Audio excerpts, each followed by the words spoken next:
T minus 30 seconds.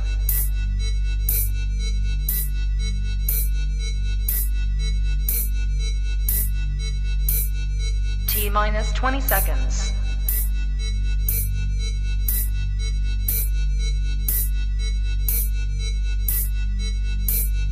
10, 9, 8, 7, 6, 5, 4, 3, 2, 1, 0.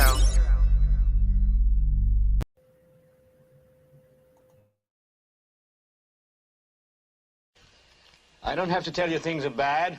Everybody knows things are bad. It's a depression. Everybody's out of work or scared of losing their job. The dollar buys a nickel's worth. Banks are going bust. Shopkeepers keep a gun under the counter. Punks are running wild in the street, and there's nobody anywhere who seems to know what to do, and there's no end to it. We know the air is unfit to breathe, and our food is unfit to eat. We sit watching our TVs while some local newscaster tells us that today we had 15 homicides and 63 violent crimes, as if that's the way it's supposed to be. We know things are bad, worse than bad. They're crazy. It's like everything everywhere is going crazy, so we don't go out anymore. We sit in the house, and slowly the world we're living in is getting smaller, and all we say is, please, at least leave us alone in our living rooms. Let me have my toaster and my TV and my steel-belted radios, and I won't say anything. Just leave us alone. Well, I'm not going to leave you alone. I want you to get mad. I don't want you to protest. I don't want you to riot. I don't want you to write to your congressman because I wouldn't know what to tell you to write. I don't know what to do about the depression and the inflation and the Russians and the crime in the street. All I know is that first, you've got to get mad. You've got to say, I'm a human being.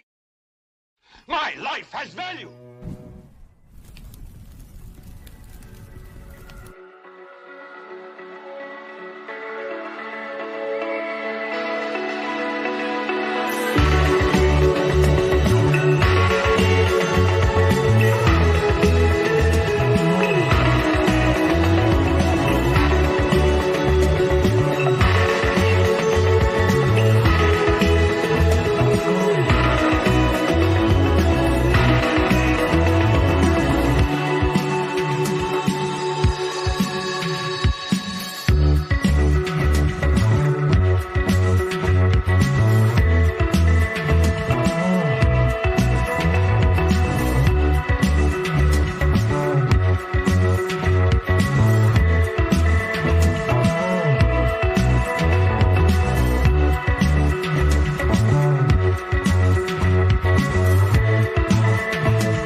Good morning, good afternoon, good evening, everybody, and welcome to Global Watchman News. My name's Lori Swan. I hope you guys are all doing well. If you are in the live chat, we do ask you to keep it family friendly. There will be moderators in there to make sure that we stay within the terms of service put forward to us by the platform you're utilizing tonight.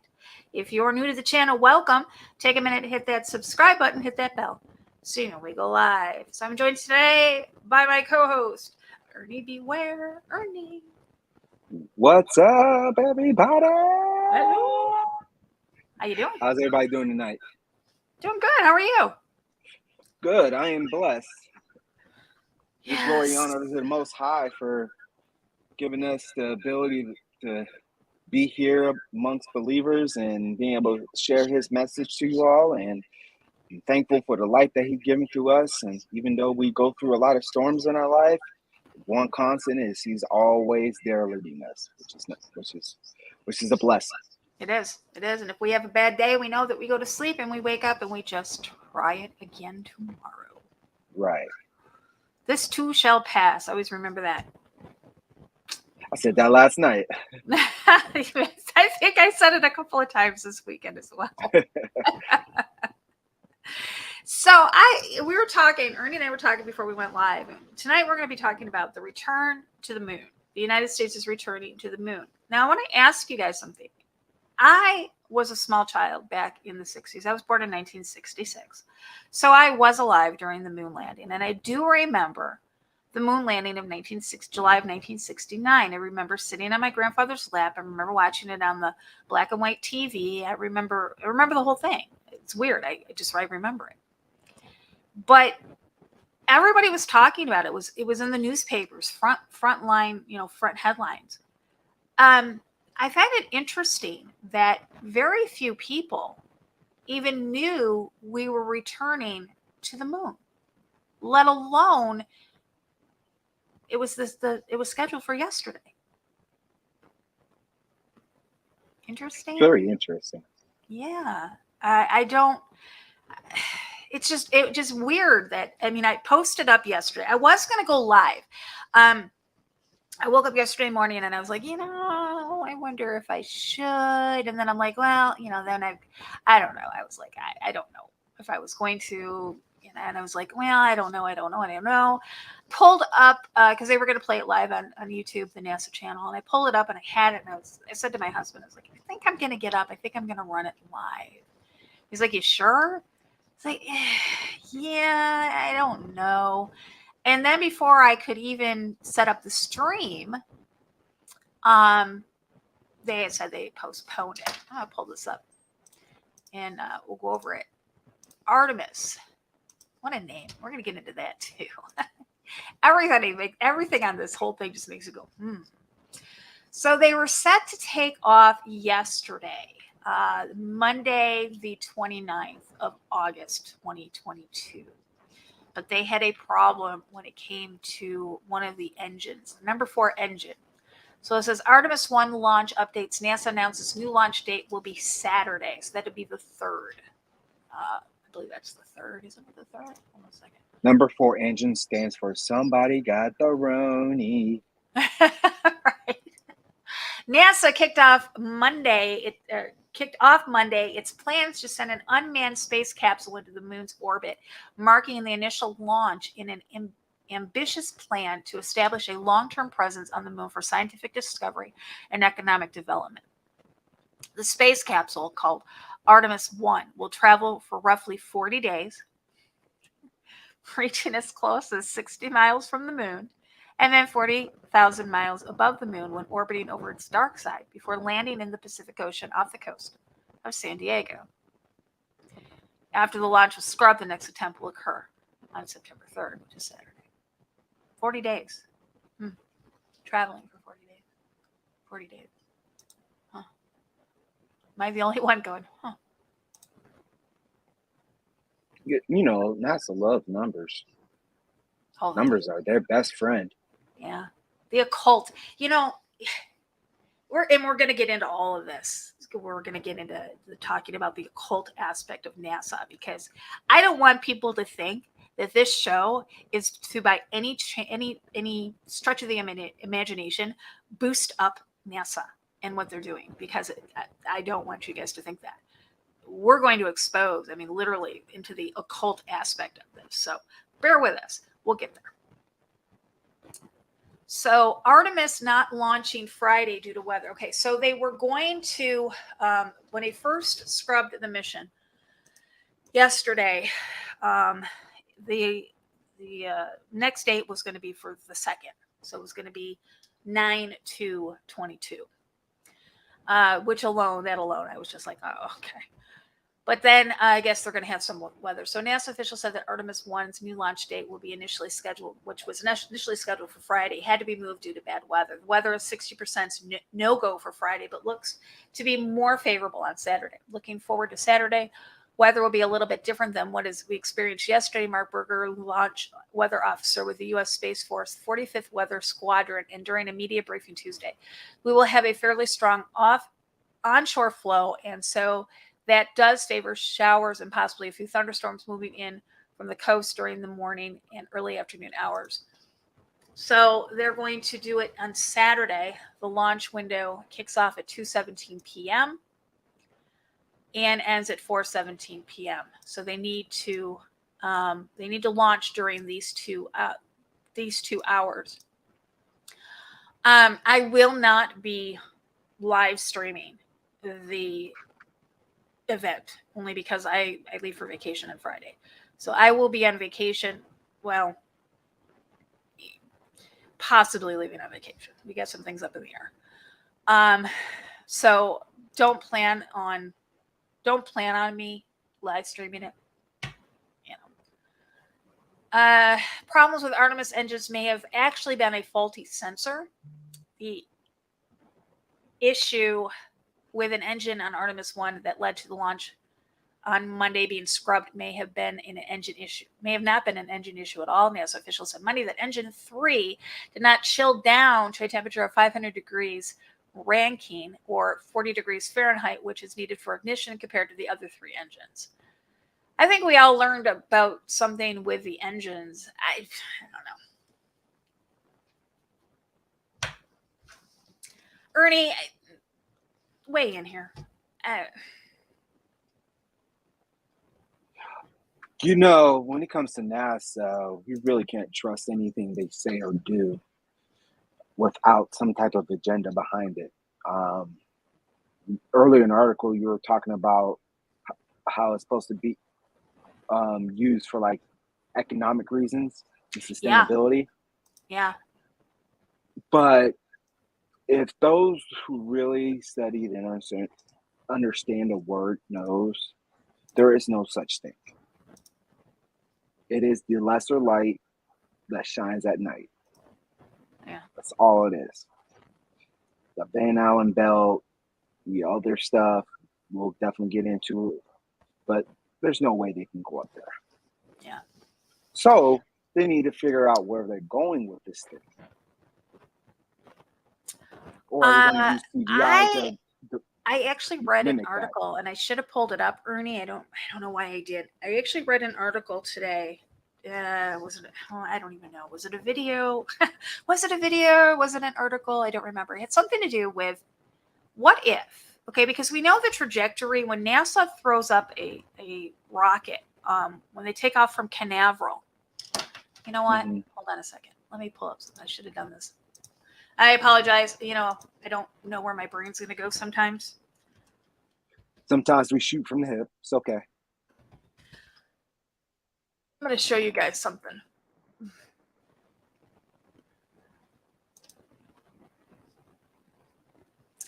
Okay. I'm not going to download it. I'm just going to throw it up on the screen.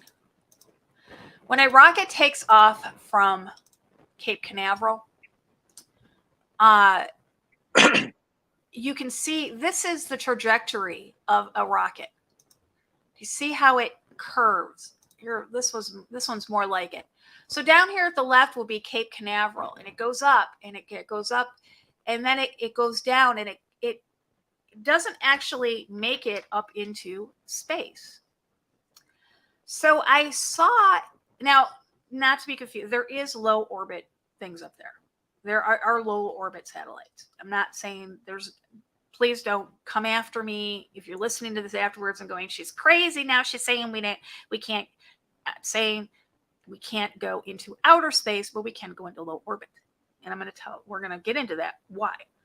But if you look at the trajectory of rockets, they curve. The article or the video, I don't remember what it was, but whatever it was, it said something about what if the way to outer space is through the ocean, which I thought was very interesting because I ran across an article about 2 months ago talking about how NASA has a huge interest in our oceans. What do you think about that? Well, they like to explore.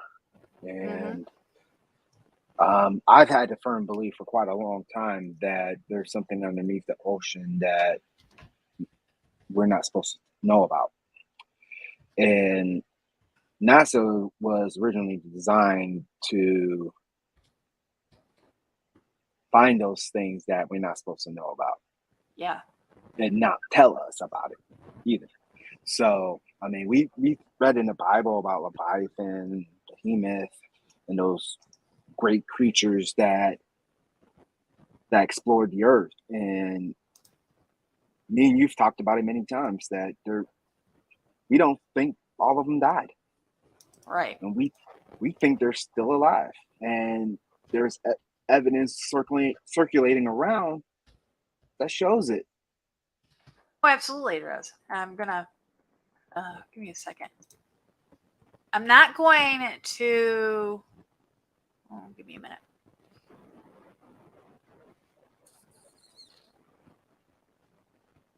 Okay, I pulled up something. Yes, absolutely. So what you're saying is that the astronauts that were supposedly they died,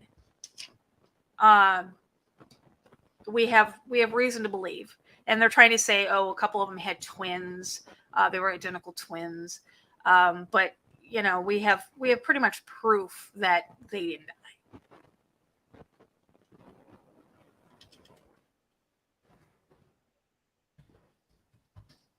I'm not even going to pull it up. You guys know what I'm talking about. I'm sure you've seen it on social media. I'm not even going to pull it up. So talking about the oceans, there was a specific person. His name was Mike DeGry. He was from the BBC. Or I'm sorry, he wasn't BBC. He was an oceanographer.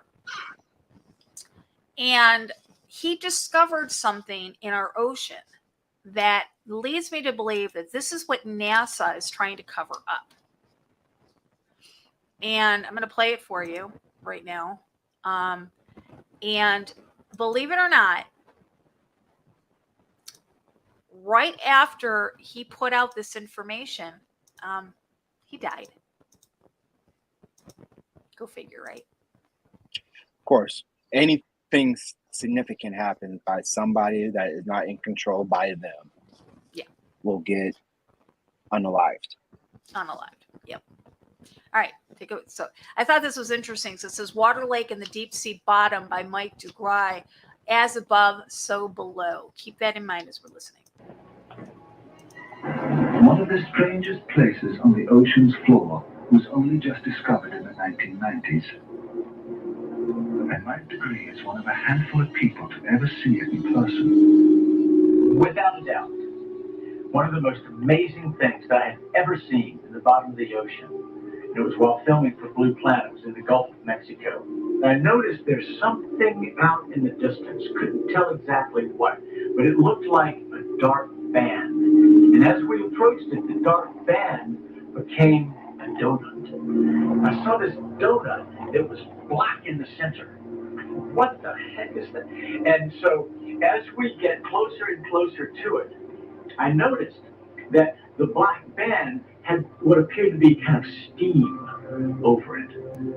And then I looked, and there was water lapping against the shoreline. This band was a ring of mussels. And inside the ring of mussels was a lake. And it's like, wait a minute, I'm already underwater. We went out over the water in this lake and tried to descend in it and bounced off. It was so super saline and dense that the submarine couldn't go down in it. We literally bounced off. And as we bounced off, we sent ripples heading back to the shoreline. It was insane. I've never seen anything like it.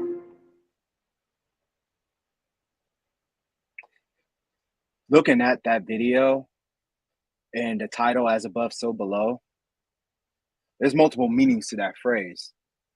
The Bible talks about the waters above the waters, which we have come to know as the firmament. Mm-hmm. Now, that gentleman who discovered that lake down there, he just proved biblical cosmology to be correct. Absolutely, it did. And it's interesting that where it was located as well, in the Gulf, underneath the Gulf of Mexico. You guys remember there was that fire in the Gulf of Mexico? The water started on fire. There was two episodes where the Navy, or I don't know if it's the Navy, military, I think it was the Navy, conducted, and I'm using air quotes here, military. They exploded something into the ocean. Do you remember that, Ernie? That led us on a whole that led us on a whole nother rabbit hole. Yeah, because it didn't just happen in the Gulf. It actually occurred a couple other bodies of water surrounding the eastern part of the Caspian United Sea, States. the Yep. Atlantic Ocean, twice off the coast of Florida, and then we had the fire in the Gulf of Mexico. So, yeah. So, all right. So we got that. And NASA, NASA. Well, we put this back up here. Where is it?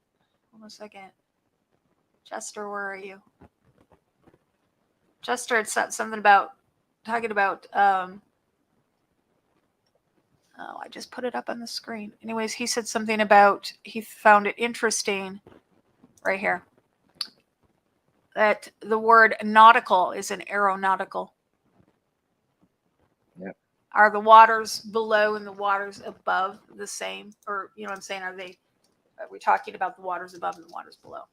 And Well, what also you is got to look quite at the density, how dense it was, as he described. The yeah, submarine was bouncing off. bouncing off of it, yes, but yet So creating waves. exactly. What happens when you see a rocket hit the waters above?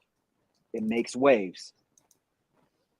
Yeah, SpaceX rockets. I can find a video on that. I got it right here. Let's take a look at this. But it describes exactly what you're talking about. Falcon 9 is going to launch from Vandenberg Air Force Base, and it's going to launch in just about a minute, maybe a little less here.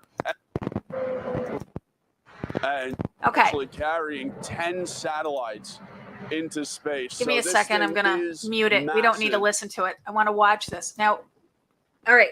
Imagine yourself watching a speedboat going across the water right now. Isn't that what it reminds you of? Definitely does. Now watch, guys.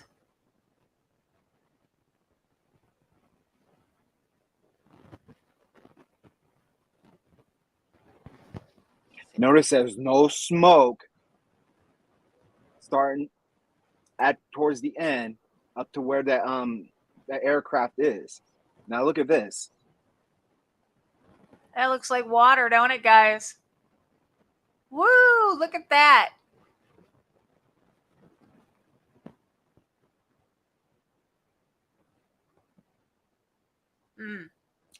Exactly what we were talking about. The waters above and the waters below. Interesting, huh? Very interesting. So, you got to ask yourself these questions, and these are the hard questions because I mean, when you look at things, and we're required to question things, test all things, study to show they self-approved. The Bible, when it says test all things, it doesn't mean you're allowed to test this, but don't test that, or test this other thing, but leave this alone. No, but you're going to test everything. If it looks like a duck, quacks like a duck, walks like a duck, chances are it's a freaking duck. It's a freaking duck. Okay, exactly. It's a duck. Okay, so let's take a look. I've got some video or some pictures for us here. Let's do some little pictures. All right. So take a look at this. Let's start off with this. NASA, I've always believed it's done an anagram for Satan. You notice when they do their countdown, it's T minus, and how it's written is a minus T. Well, let's say minus T, excuse me. So I'm going to put in the chat room how they write it. They write it minus T. So T, and that's read as T minus. T minus, and then you have your countdown. So T minus 10 minutes in counting. Why is it, if you look at this, you could say SA minus the T AN. Ernie, what does NASA mean in Hebrew? Oh, you just hit me with a good one. Dang, I used to know this. It means deceiver. Yes. Yes. NASA in Hebrew means deceiver. Yes, not a Not a space space agency. agency. Yes, Jeremy, you're right. It is not a space agency. I believe it is an ocean agency. I believe that anything that they're talking about is up is below. Okay, I firmly believe this. You notice that when they train their astronauts, they're not astro. They don't go up there. They're not astronauts. When they train their astronauts, where do they train them? Underwater. Underwater. Exactly. And if you even Google ISS,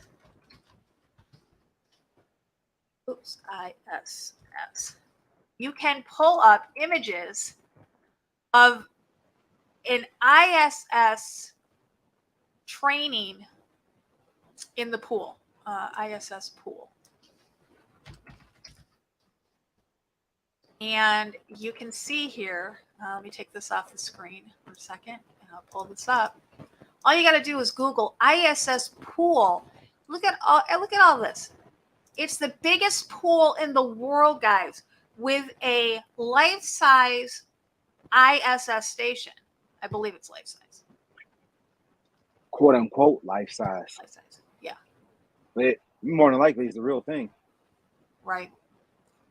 Now, before you come at us and you say, but I've seen the ISS in the sky, Lori. I have too. I've seen it.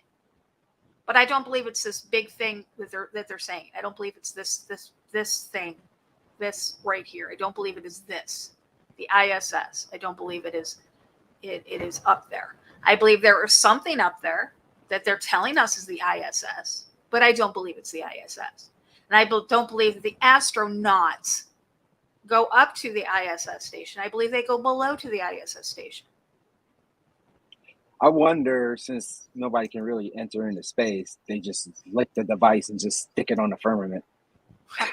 Lick it and stick it. That's funny. And here's something that when you look at the moon wall, or I'm sorry, not the moon, the spacewalks, this is something that I've been saying for decades. Why is it that no astronaut has ever panned his camera around 360 or even 180 degrees? They never break that fourth wall. Now, do you know what the fourth wall is when it comes to TV production or movie production? It is when on a set of a movie, they have three walls. You have the left wall, you have the right wall, and you have the wall in front of you. There is no fourth wall on any of these sets. That fourth wall is behind the camera, which is where the people are, which is where the audience is. That's called the fourth wall. So these astronauts cannot pan 100 or 360 degrees or even 180 degrees because you will break the fourth wall. That's what it's called, breaking the fourth wall. They've never done it. They will not do it. They cannot do it because if they did it, you would see the cameras, the audience, the producers, the directors. You would see the ghost of Stanley Kubrick.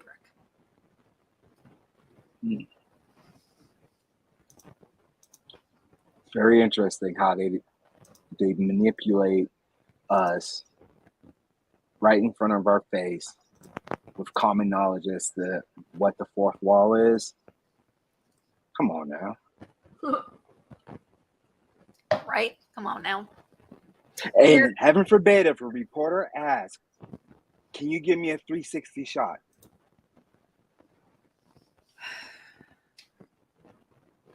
I honestly don't believe that any of the reporters ever would do that for the simple reason that every single reporter that has access into these places like the White House, NASA, and all of them are all approved. Somebody like you and I have journal credentials. I've had them for a while. I have what is called a press pass. I have it right here hanging on my wall. It's a press pass, and it's got my name. And I'm not going to put it up there because I don't want anybody to copy it. But I have what is known as a press pass. I can get into certain things. I would never be able to get into the White House with a press pass. I would never be able to get into NASA with a press pass. Why is that? Because I would ask the questions that they do not want me asking. You know, there's a couple people they allow in there under their control to say some things that could be controversial or ask Right. questions, but everything is controlled when it comes to stuff in the camera. Exactly. Everything is controlled like that. Here we have the trajectory, the planned path of Artemis. And you can see, you know, it's pretty intricate. And what do we see here on this? What's the first thing that pops up to you? I see the infinity symbol. I see the infinity, yeah. The sideways. And I also see some eye symbolism as well. Yep. Yep. Exactly.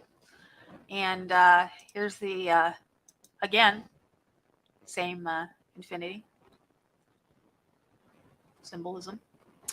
And on the top of the capsule is the Orion capsule. And we talked to you guys about the Orion, the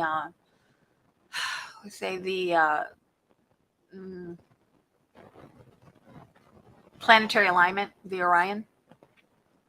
Yes. We talked to you guys about that in the special invitation only broadcast that we did with Trish and myself and Ernie. And I believe it's still in alignment too, right? This week, yes, they would still be in alignment. Yeah, well, you know what? Hold on a second. Let me pull it up. Somewhat in alignment. They're not going to be in full alignment until September 23rd, I believe. Give me 2 seconds. I can pull it up. What's interesting is between the moon trip, the big thing with the two things that got knocked out. The two, wait. What? The huh? The big thing that hit the two big things and knocked them down on a certain day. 11. Oh, you're talking about the Yeah. Georgia? No, I'm talking about New York City. What happened? Oh, 9/11. Okay, Yes. 9/11. Okay. Yes, I didn't know we could say that. Yeah, we can. In peak planetary alignment this year, all in the same month. I think they did that by design. Yeah, I think so too. Okay, so this is September. This is today. No. This is today. Just wait a minute. This is today. So here's today, and here the planetary alignment. And I'm going to play it. The planetary alignment's not going to be a true alignment until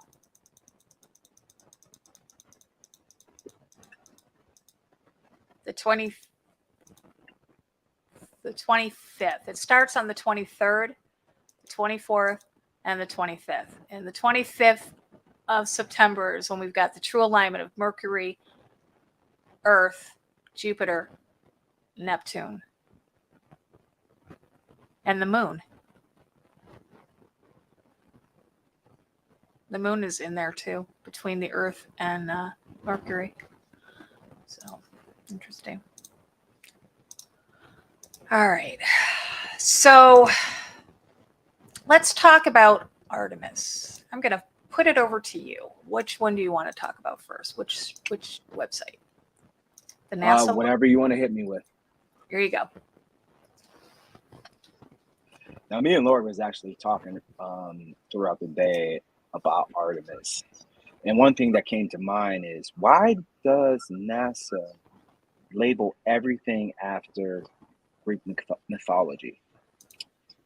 Now, on NASA's website, as you can see, they ask you, what is Artemis? With Artemis missions, NASA will land the first woman and first person of color on the moon, using innovative technologies to explore more of the lunar surface than ever before. We will collaborate with our commercial and international partners to establish the first long-term human robotic presence on and around the moon. Then we will use what we learn on and at the moon to take the next giant leap, sending the first astronaut to Mars. Now, they ask, why should we go to the moon? And with Artemis, we will demonstrate new technologies, capabilities, and business approaches needed for future exploration, including Mars. Now, the first part of that, demonstrate new technologies. What have me and Lori been talking about for the longest time? A certain project that is blue, that shoots off a beam. Interesting technology. None of us really have seen it yet. The second point is they want to study the moon to learn more about the origin and history of Earth, the moon, and our solar system. Now, that's interesting to say that when astronauts have quote unquote already landed on the moon. Now, if they landed on the moon, don't you think they will be exploring it and be able to take those samples with them back to NASA? Very interesting why they say they're going back. It's almost as if they never went. What do you think, Lori? I got kicked out. I don't know what you said. I lost internet. I tried to pull up. There was an article that I wanted to pull up. It was the Artemis plan. And when I hit it totally kicked me out of my entire internet. I don't know. What were you saying, hon? Well, what I was talking about, one of the objectives of going onto the moon using the Artemis is one, to discover new technology, to use new technologies, and the second point is study the moon to learn more about the origin and history of Earth, the moon, and our solar system. Now, this is stuff that we have been studying for how many hundreds of years? And didn't astronauts land on the moon already? Wouldn't they be able to take those types of samples back to Earth to be able to research and study those?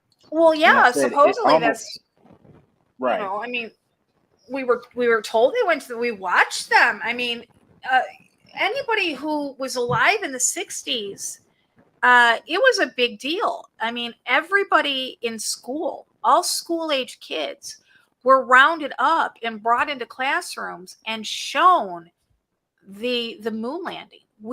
It was almost, looking back on it now, like they needed us to believe it. They needed us to see it. Exactly. But yet now I'm seeing nobody even knows about this right now. Right. And the other point I made about that sentence, that sentence is they're talking like as if they've never been there. Right. Well, that's pretty interesting. You should say that. And let's do this. This would probably be a good time. Segue. Segue. This would probably be a good time to play just a few videos that I have pulled up for us here. Let's start with this one, because I thought this one was quite interesting back when it first came out. I have a couple, but let's just start with this one. I have a few. They're not very long. Let's do this one. Read between the lines. Take a listen. I'd go to the moon in a nanosecond. The problem is we don't have the technology to do that anymore. We used to, but we destroyed that technology, and it's a painful process to build it back again. But going to Mars should be one of the technology to do the nanosecond. I'd go to the moon in a nanosecond. The problem is we don't have the technology to do that anymore. We used to, but we destroyed that technology, and it's a painful process to build it back. I'd go to the moon in a nanosecond. The problem is we don't have the technology to do that anymore. We used to, but we destroyed that technology, and it's a painful process to build it back again.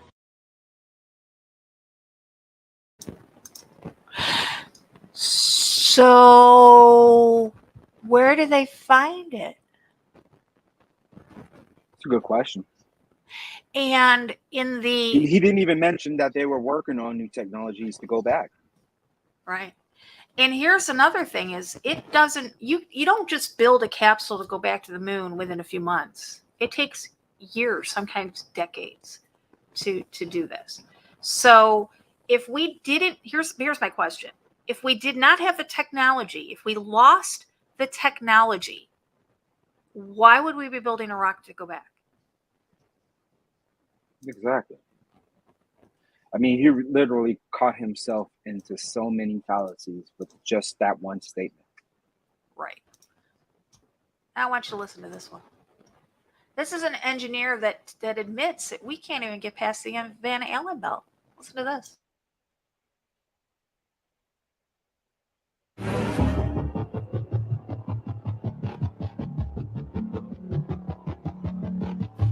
Orion is getting ready to launch.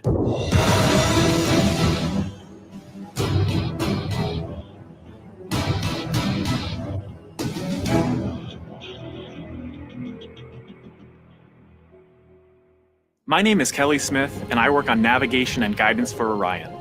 Orion is NASA's next-generation spacecraft. Built with versatility in mind, it can take astronauts deeper into space than we've ever gone before, to an asteroid, or even onto Mars.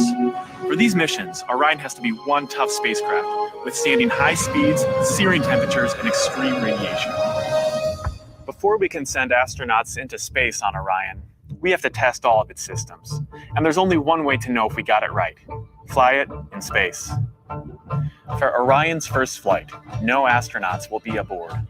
The spacecraft is loaded with sensors to record and measure all aspects of the flight in every detail. It all begins with launch aboard a Delta IV Heavy rocket.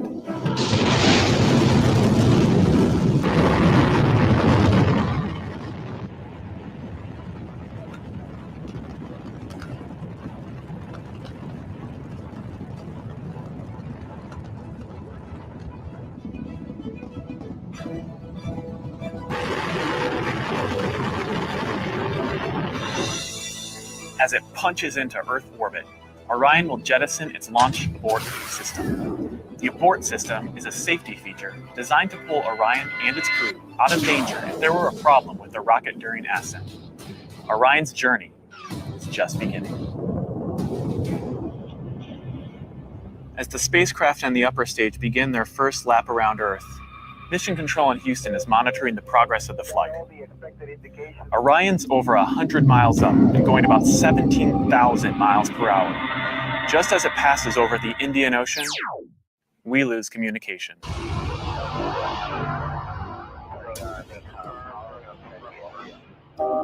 This is expected. The communications link we have through satellites to Orion is momentarily lost, but Orion continues to receive and process data. Its computers can handle 480 million instructions per second. Imagine you are traveling with Orion as the flight test continues. One orbit completed. Time to go. The upper stage of the rocket fires again. Like the setup for a roller coaster ride, this is the big climb we've been waiting for.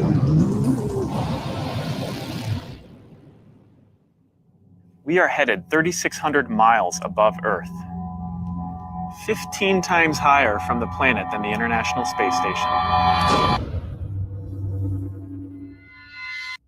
As we get further away from Earth, we'll pass through the Van Allen belts, an area of dangerous radiation. Radiation like this could harm the guidance systems, onboard computers, or other electronics on Orion. Naturally, we have to pass through this danger zone twice, once up and once back. But Orion has protection. Shielding will be put to the test as the vehicle cuts through the waves of radiation. Sensors aboard will record radiation levels for scientists to study. We must solve these challenges before we send people through this region of space.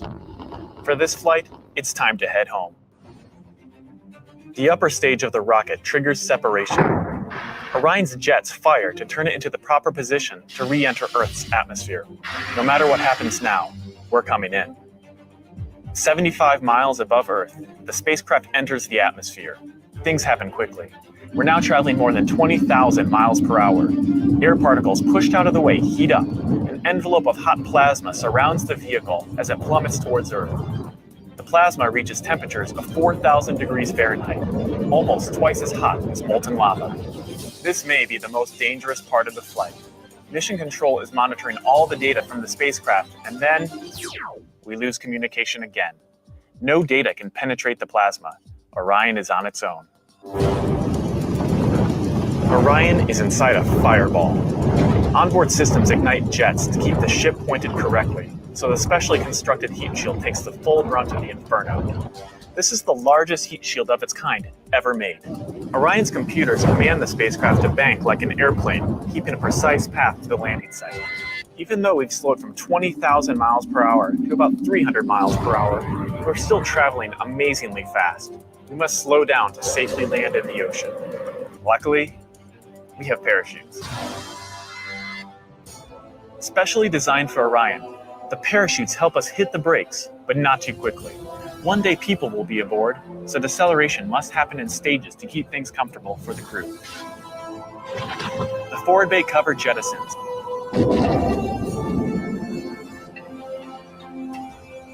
Two drogue chutes deploy and slow the returning spacecraft down to 175 miles per hour.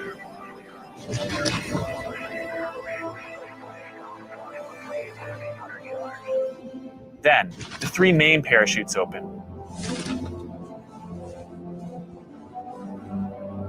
Once fully engaged, this canopy would cover an American football field. It takes parachutes this size and strength to slow our descent to 20 miles per hour, and then splashdown. For this first flight, we won't have astronauts inside, but we still have some very precious cargo. The flight data from this mission is stored inside the Orion spacecraft. While our flight might be over, there is still a lot of work to do. Onboard sensors recorded every detail, from launch to flying in space, to re-entry to landing.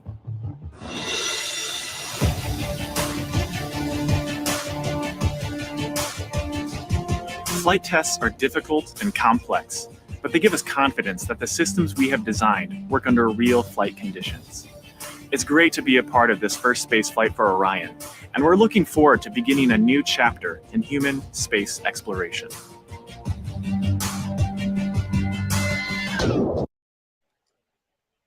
My question is, why does he talk like we never been there? Well, hold on a second. Let's replay that. And we're looking forward to beginning a new chapter in human space exploration. Because he knows damn well we've never been there. Oh, yeah, of course. You just told everybody, too. And that little minute detail is something that's going to be overlooked by all. Oh, absolutely it's going to be. Now I want to play something for you guys. This was back when Bush was president. Okay? And I want you to pay attention. This was when President Old Man Bush went to discuss the ISS with the astronauts. And give me just a second because you got to catch it in the beginning here.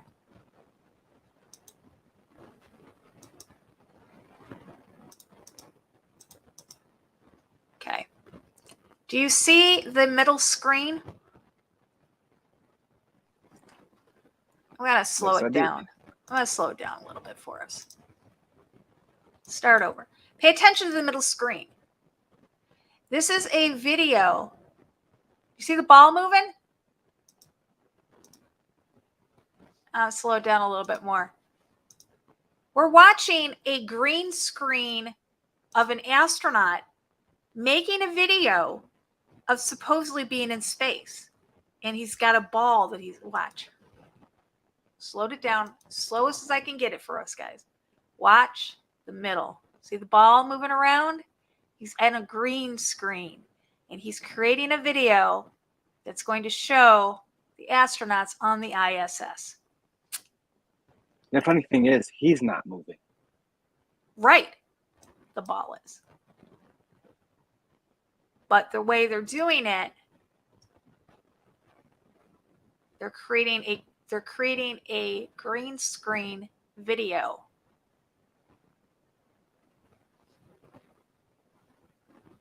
The same way you would have if you were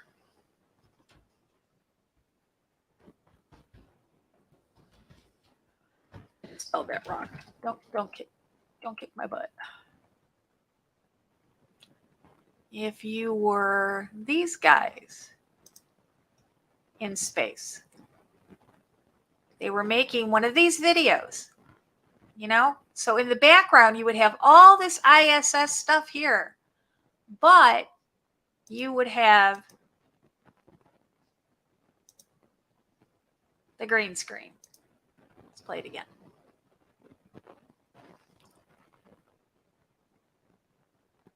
There we go.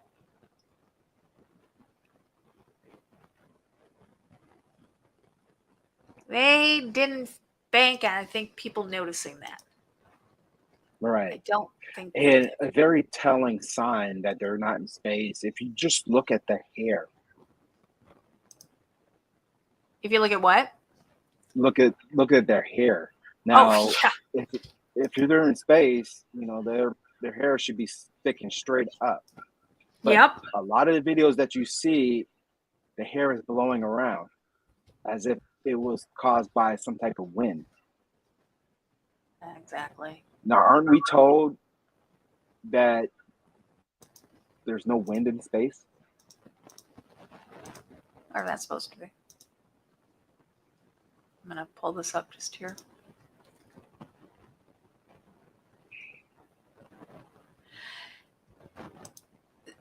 NASA is a organization that employs more CGI technicians than any other organization in the world. Literally. They have more artists and more CGI. So everything you're watching is CGI. I could do that with my hair with a little bit of hairspray. Okay, let's get to another one, and then we're going to get into.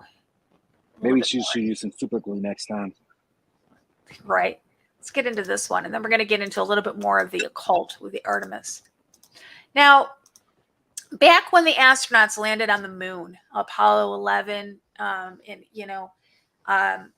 you would think that they just broke history. They literally just made history, the history books. They will forever be remembered as the Apollo 11 astronauts. They will forever be remembered. The astronauts, the astronauts that landed on the moon will forever be remembered as the astronauts landing on the moon. They'll always have a special place in our history. Why is it that it looks like these guys right here are going to a funeral? They don't look happy at all. I mean, one is even looking away. They're not excited. They're not happy. They literally do not look like they have just made the history books.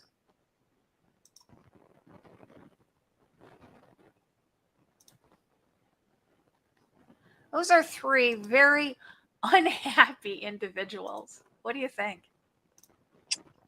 Oh, yeah. I mean, there's videos circulating around about a reporter trying to verify them going on the moon and how they react. It's just... That's a video called Astronauts Gone Bad, I think it's called. If you guys, I tried finding it tonight. It's called, I believe it's Astronauts Gone Bad or Astronauts Gone Wild. I think it's called Astronauts Gone Wild.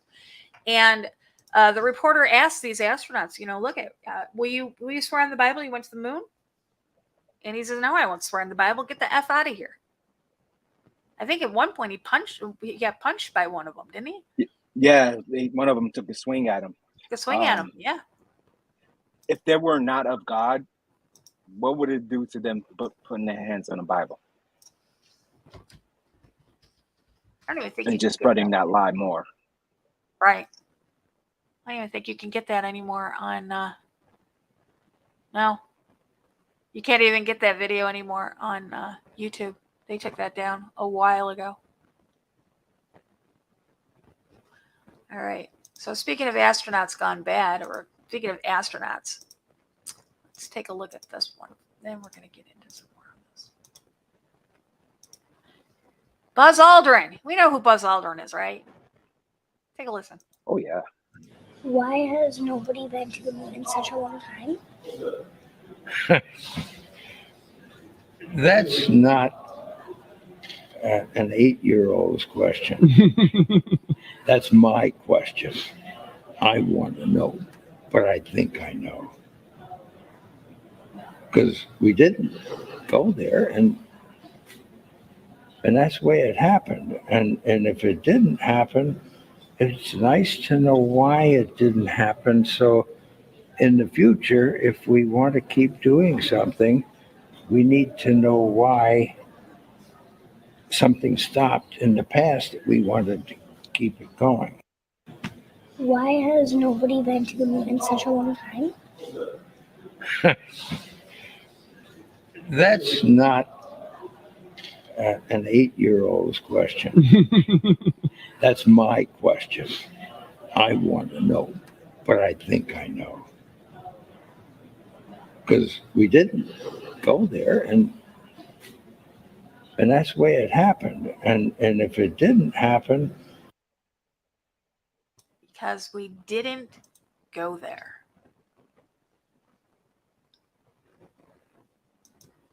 I love the 666 over my eye. Yeah, because we didn't go there. So Right. many things are pointing to the fact that we didn't go. Now, there was also, and I tried finding this video, and I did find it, but it was 57 minutes long, and I would have had to listen to the whole thing, and we didn't have enough time for me to do it. But I will find the link, and I'll put it in the description area below for you guys. There was a woman. They were talking about the Van Allen belt, and she was a woman. I believe she was an engineer. They worked for NASA. And one of the people asked her about the Van Allen belt. And, they said, well, what about the Van Allen belt when we went to the moon back in the 60s? Or in the, I don't even know, early 60s, whatever it was, when they were working on getting us to the moon. And you know what her answer was, Ernie? Can't get through the Van Allen belt. Well, she said that the Van Allen belt wasn't a problem because it hadn't been discovered yet. Oh, yes, that is right. It was the other guy that said that. What? What do you mean it wasn't a problem because it hadn't been discovered yet? So, okay. You would think if it existed that it would have been discovered when they tried to go on the moon in the first place. It takes me back to this. It takes me back to Psalm 115, verse 16. Even the heavens are the Lord's, but the earth hath he given to the children of men. I don't believe that we have the authority to go into heaven, to go into space. I don't believe that. Remember in the Bible what God did when they were building the Tower of Babel to get us there. God said, no, this is your space down here. And what's up there is mine. And what did you say before we went live? It was amazing. What people like that, as well as nowadays, they fail to realize that the Most High can't allow evil into his dwelling place. That's why we are cut off until time comes when Jesus comes and reigns for 1,000 years on this earth. We will have no access. Right. He's not going to let sin into heaven.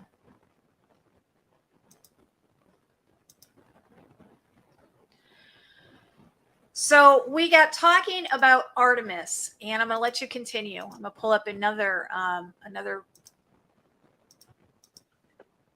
screen share for you here. So is Artemis mentioned in the Bible? Why? Yes, it is. Yes, it is.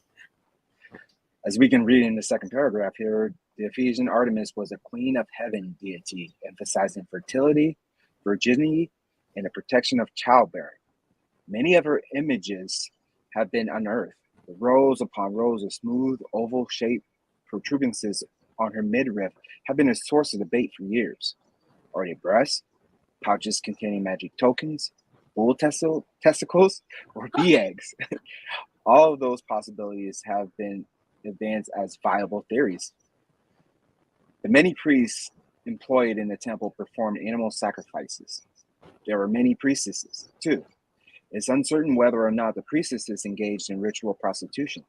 In any case, the Artemis Temple in Ephesus was a popular tourist attraction in the Roman world. So they choose these Greek names for very specific reasons. Yeah. And as the author goes on to state, in a unique mythology sprang up around the origin of Artemis worship. The account is alluded to by the city clerk of Ephesus. Don't all the world know that the city of Ephesus is the garden of the temple of the great Artemis and of her image, which fell from heaven? Now, what deity, quote unquote, fell from heaven? Well, that would be Lucifer himself fell from heaven. Exactly.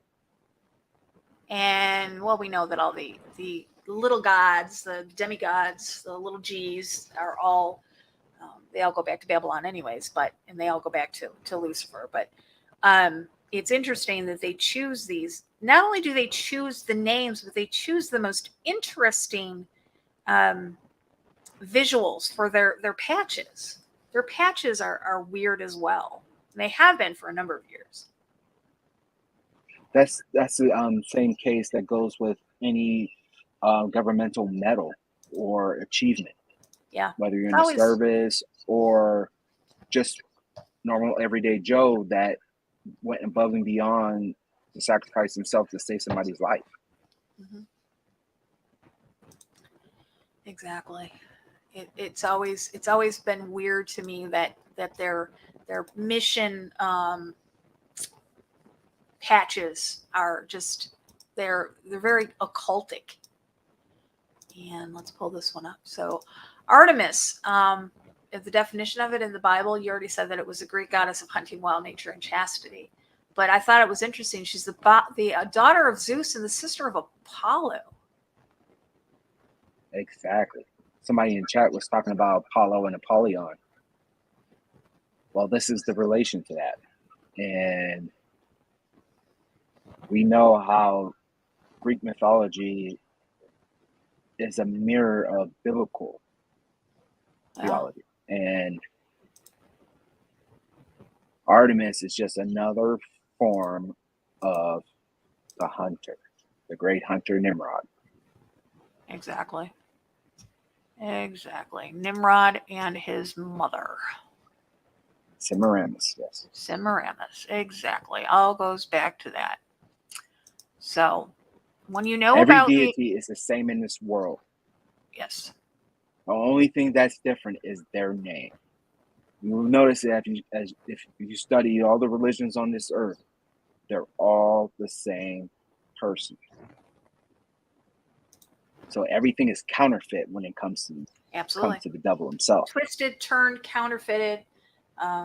Exactly. So we were talking earlier about Kubrick, kind of making a few little jokes, little references to what we were going to talk about. This is a picture. If you don't know who Stanley Kubrick is, Stanley Kubrick did 2001: A Space Odyssey, Eyes Wide Shut, many movies. He did The Shining. Great movie producer. Stanley Kubrick was a man before his time, many say. Who is Arthur Clarke? Arthur C. Clarke? Mm-hmm. Oh, he's a world famous author and director. Science fiction.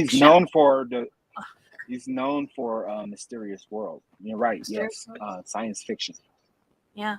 So why would NASA officials be meeting with Stanley Kubrick and Arthur C. Clarke?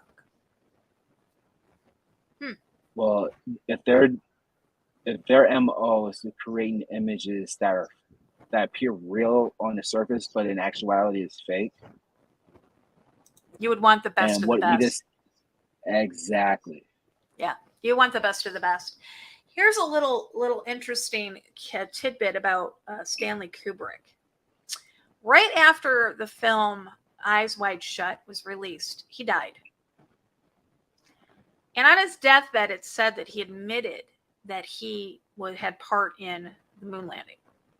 Now, if you look it up on Snopes, if you look it up through the fact checkers, they're going to say, no, he never said that. Okay. I wasn't there. I don't know. But before fact checkers came on the scene, it was taken as fact. Okay. We know the fact checkers, they were an interference for the elite. They're the damage control. So of course they're going to say, no, that's not true. Kubrick never said that. Oh, no. Well, Kubrick gave us a few things. Kubrick gave us a few, I want to say, where is it? Uh-oh. I had it. He gave us a few, here we go. A few, I want to say,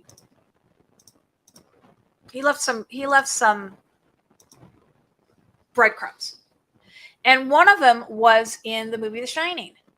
Did Stanley Kubrick confess his involvement in the fake moon landing through The Shining? There is plenty of conspiracy theories to point to the fact that Stanley Kubrick confessed through The Shining that he was indeed involved in the biggest government hoax. Here we go. Stanley Kubrick's The Shining is one of the scariest horror films of all time. The story of the film revolves around Overlook Hotel, where a struggling writer descends into madness over the course of the winter. But apart from the performances and the plot progression of the film, another notable factor that has kept conspiracy theorists interested in the film and their belief that Kubrick confessed that he shot the Apollo 11 moon landing. By this right here. Did he? I don't know.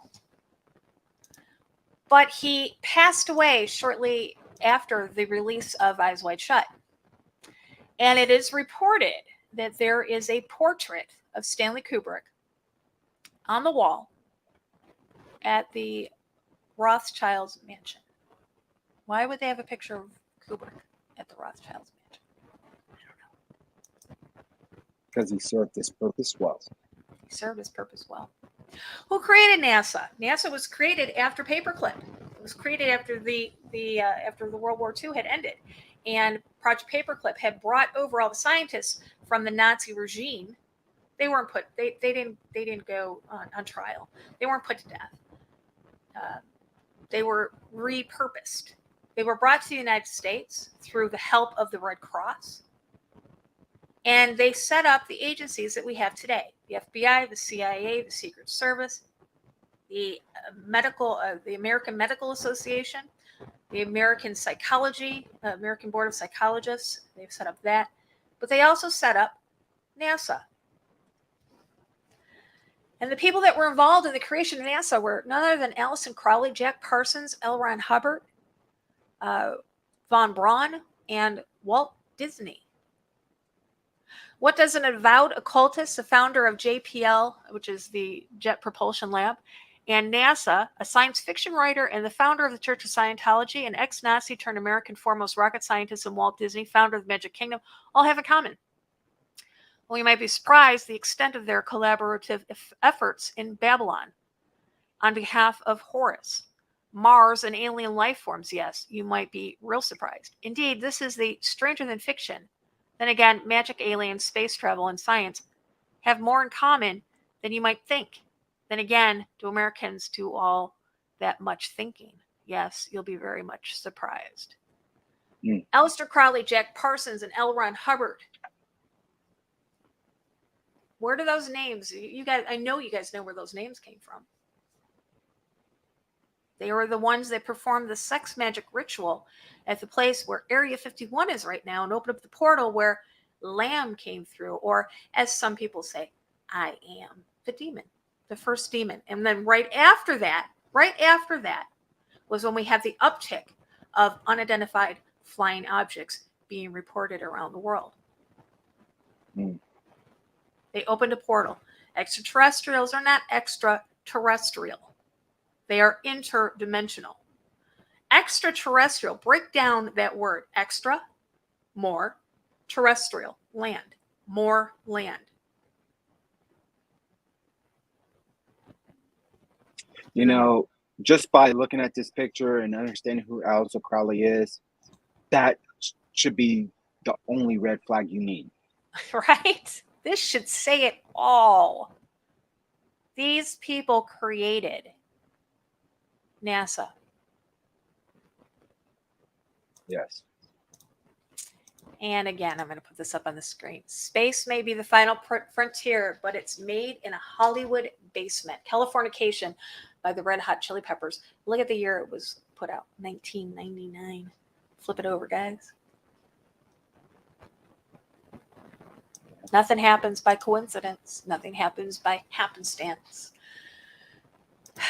It's very interesting. In coincidences. No, we don't believe in coincidences. Never have.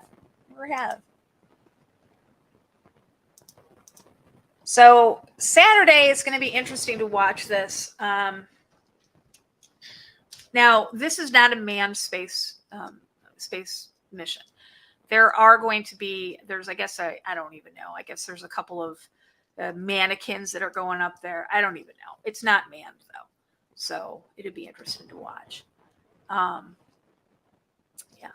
So we'll pay attention to Saturday, see what happens. And I still wonder why this isn't like first front page news on. This should be all over our news feed, and I'm not seeing any of it. I don't know either. You want to hear my theory on the moon landing? Yes, I would. Okay, here's my theory. This is my opinion after years and years of researching and reading and doing my due diligence on this. I believe that back in the 1960s, when there was a space war between the United States and Russia, it was a fight who was going to get to the moon first. The United States needed that money. They needed to get to the moon first in order to justify NASA and to justify the trillions of dollars that were going to be put into the U.S. space program. They needed to win that race. They needed it.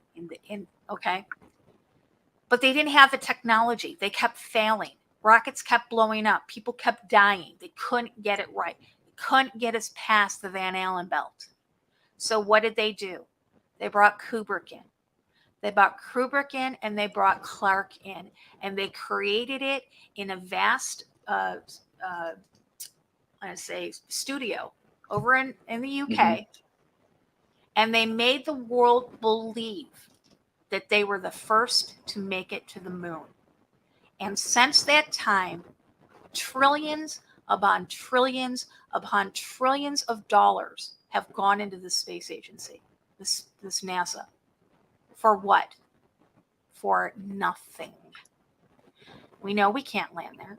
We know we didn't land there. Right. But we needed to win the space race. That's my theory. You know what? That is very interesting. Because in a way, I believe exactly what you said. They don't do anything without planning and without an agenda. And they all do this to deceive us and keep our brains occupied while they work behind the scenes to establish a government where they will enslave us, persecute us, and get rid of half plus of the population. Exactly. And you know they do. I mean oh darn it. It's not what I wanted to do. I'm pulling this up on the screen, guys, but I wanted to pull it off the screen because I don't want it up on the screen. There we go. I agree. You know, there's a lot of clout when it comes to, you know, this the whole space thing. You know, we've got Elon Musk who wants to populate Mars. We've got, here's another thing is, back when Charles Branson was real big with Virgin, and he was taking people's money to take them up into space.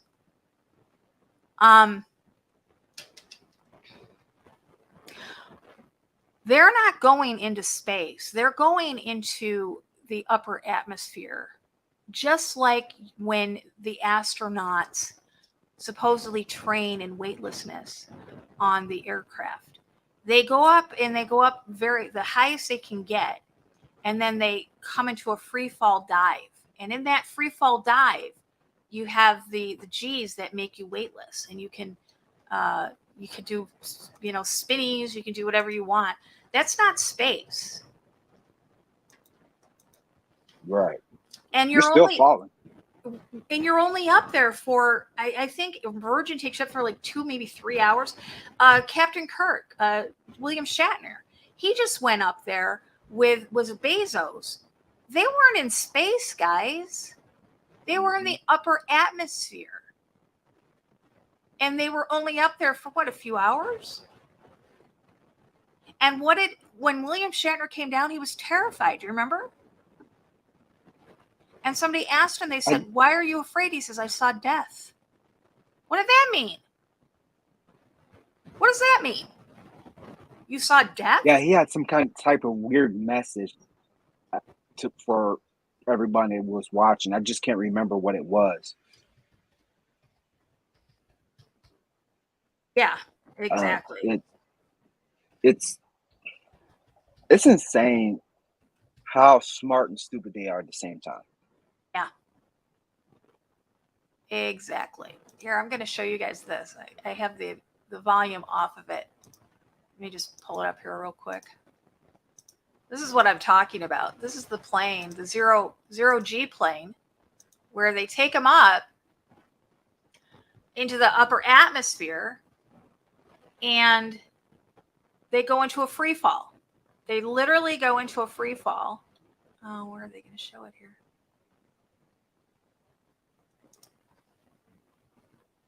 And look at,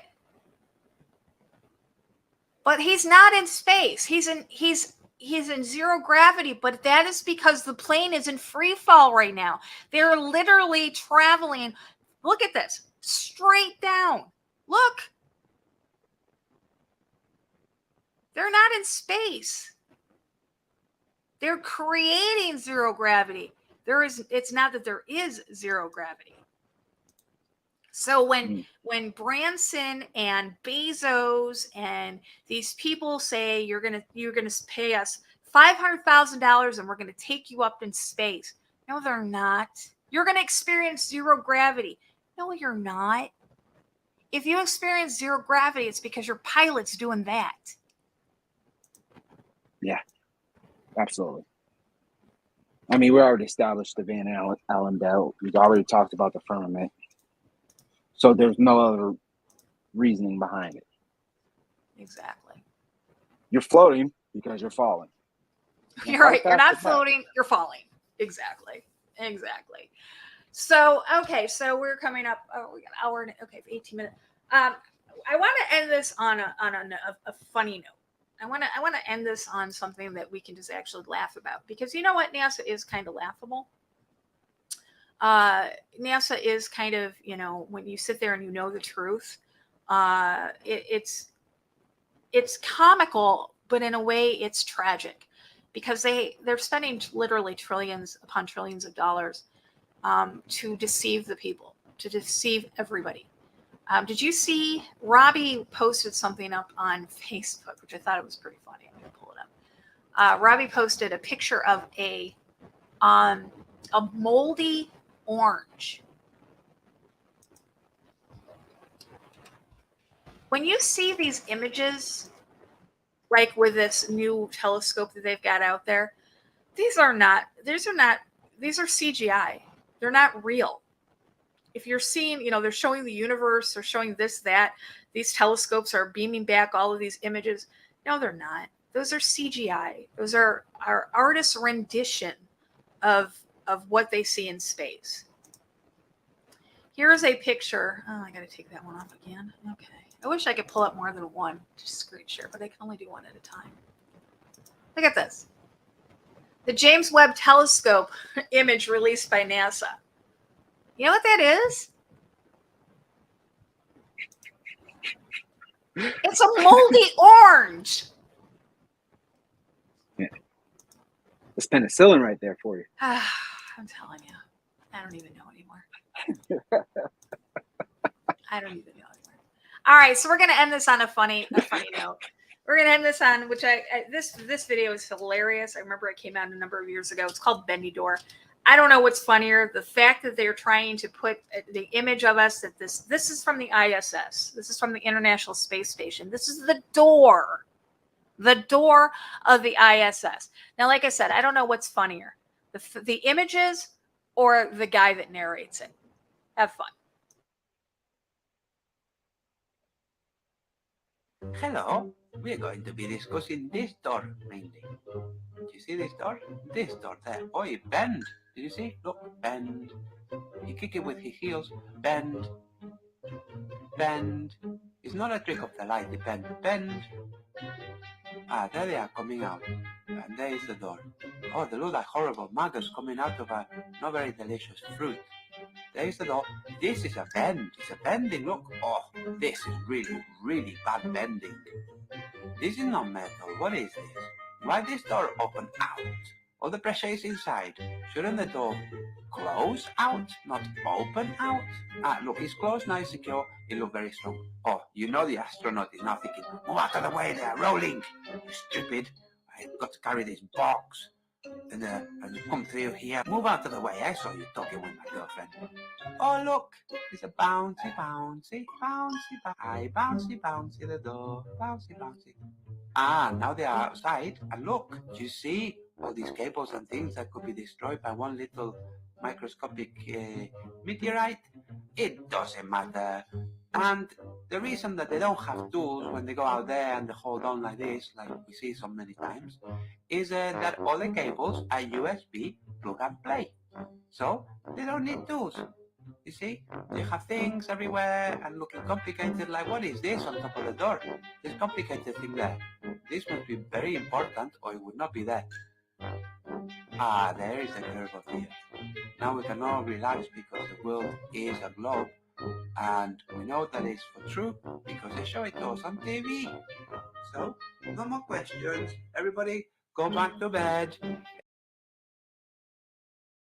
The bendy door. I love that video. That You know video was what? hysterical.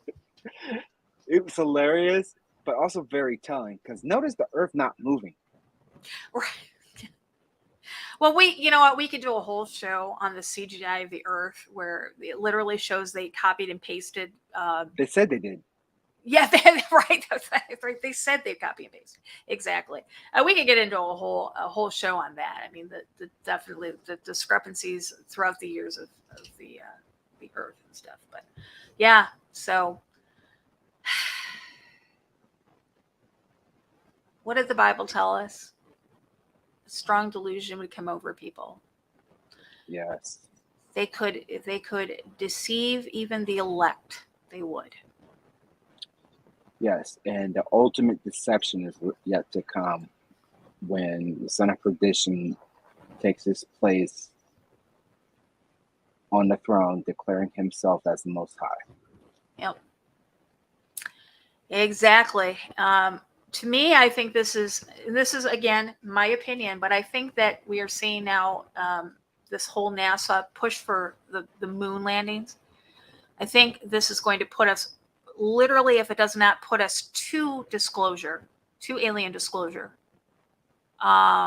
then we're closer than we ever have been as far as meeting them face to face. I think that the way it would play out would be, look at, okay, we sent this non-manned Artemis to the moon. We saw something on the other side of the moon. We're going to try to make contact, blah, blah, blah. And it opens up Pandora's box, basically. But we shall see. You know, one of the Transformer movies was called The Dark Side of the Moon, too. I think Pink Floyd made a song about that as well. Yeah. So there are some significance to the other part of the moon, if you will. But this too shall pass. And Exactly. God's allowing all of this stuff to happen for a reason. So he can get those last minute stragglers to come into his arms once again before the end comes.